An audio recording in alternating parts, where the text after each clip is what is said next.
mais pour l'heure, multi-management, mais ça, Jeannette, mais qu'est-ce que c'est? Qu'est-ce que c'est ce truc-là? Effectivement, ouais, si tu, je pense nous, on a tous compris maintenant de qui s'agit bien.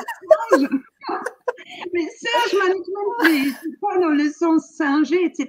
C'est un vrai outil, c'est une vraie théorie qui fait partie du management et on l'a intégré directement dans les outils du coaching. Donc, c'est vraiment quelque chose qui doit faire partie de votre mallette dans lequel vous pouvez intégrer le singe. Là, en fait, le singe, tout simplement, c'est vraiment le symbole sur, soit c'est un projet que vous avez ou vous avez quelque chose que vous n'en voulez pas, vous avez envie de vous débarrasser. Donc, en fait, c'est ce truc-là, vous allez vous débarrasser et mettre ce que vous avez débarrassé sur les poules. Voilà. Attends, l'autre côté. Ah, bien joué. Ah, mon Dieu, il est là. Ah, voilà. Ah, bah, du coup, elle me l'a refilé, son singe, vous voyez? Voilà, je viens de filer le singe. C'est ça. Et donc, ce qui est intéressant dans ce thématique-là, c'est vous pouvez l'avoir. Donc, en tant que coach, avec votre client, et donc vous allez regarder où est-ce que votre client est en train de poser le singe, ou avec quel singe qui est en train de parler, sur quelle épaule il est, etc. Et ça se trouve, il veut juste, vous voyez, il est dans sa tête, il veut lui filer le singe. Voilà, vous dites non, ou vous l'écoutez trop, je ne sais même plus quel côté. Okay, et voilà. On écoute, qu'est-ce que on lui fait trop de... C'est ça. Et c'est en fait aussi bien vous en tant que posture coach, mais aussi bien pour vous-même. Se dire, OK, à qui vous avez envie de filer le singe ou qui vous a mis le singe sur l'épaule. L'idée, c'est aussi le singe, il a une qualité, il est très rusé, il est agile, il est souple et acrobatique. Donc, de ce fait-là, allez hop, hop, hop, il peut se mettre de partout. Et voilà. Ah, voilà, il revient, il est dans votre tête, il est partout. Aujourd'hui, notre singe préféré avec nous, c'est Loïc. C'est Loïc qui nous envoie des singes. Et pour rebondir, on entend... Ah, il y a autre chose. Il y a eu un sanglier, du coup.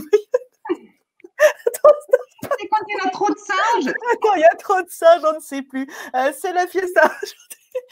C'est métaphorique, donc c'est un outil précieux et précis. Et ce qui est merveilleux, c'est que lorsque vous allez vraiment poser cette rhétorique et cette métaphore, soit dans le cadre de la famille, soit dans le cadre de l'entreprise, après, on n'aura plus besoin forcément de nommer ce qui est problématique, mais juste de dire, tiens, Jeannette, excuse-moi, je crois que tu as un singe sur l'épaule.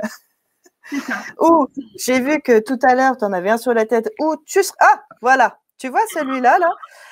Alors après, on pourrait dire, tiens, ce singe-là, est-ce qu'il lui souffle des petites idées noires? Est-ce que effectivement, il se balade? Est-ce que du coup, il pèse lourd? Est-ce que c'est moi qui lui ai mis sur... Et du coup, après, on n'a plus forcément besoin de nommer. Ça devient en fait une convention collective qui facilite en fait l'échange.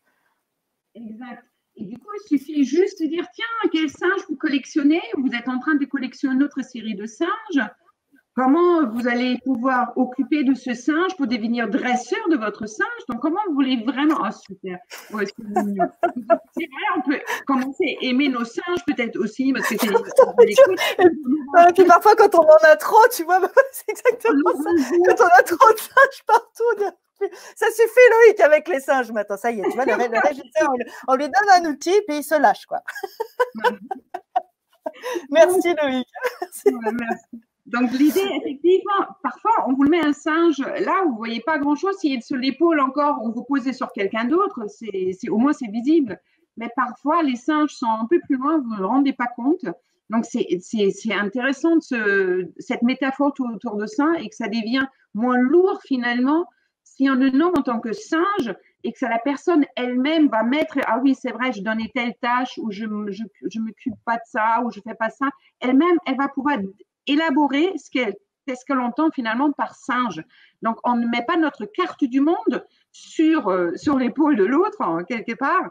Elle va pouvoir vraiment regarder elle-même de quoi il s'agit quand on dit, tiens, j'ai l'impression que vous êtes en train de collectionner un singe ou est-ce que vous avez un zoo chez vous ou quelque chose comme ça. Et oui, un zoo chez moi, non, ben voilà, c'est ça. Moi, parfois, j'ai des éléphants, mais ils restent tranquilles. Et ça permet effectivement de filer la métaphore. Alors, dans tout ce qu'on va vous dérouler aujourd'hui, parce qu'il y a une structure, quand on parle du Monkey Management, il y a une structure qui répond en gros à ces quatre piliers, à savoir, on va les redérouler, hein, identifier, recevoir, réguler et solder, dans le sens évacuer. On traite en fait l'information, ça c'est la procédure qui est liée au Monkey Management. Et on vous invite, encore une fois, avant qu'on déroule davantage, à faire du lien entre l'outil qu'on vous propose aujourd'hui, cette forme métaphorique, et les autres qu'on vous propose depuis 5-6 semaines.